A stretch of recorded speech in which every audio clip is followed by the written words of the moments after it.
Guys, welcome to another video for simonsvideo.com, and my name is Simon Tay. As per mentioned by a lot of Facebook comments on my video previously, why not make an attachment to the massager using the 3D printer? So I went on to Onshape and created this adapter.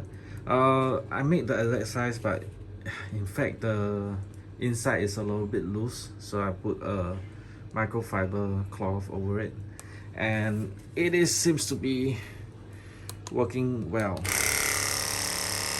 Yeah, so I just printed out this. Not sure.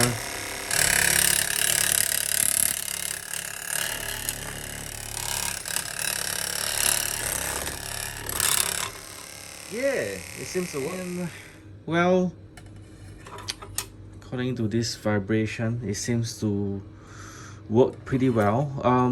One cool tip from one of the commenter is to wait for the 3D printer to be cooled down before you remove the printouts. It will be much easier.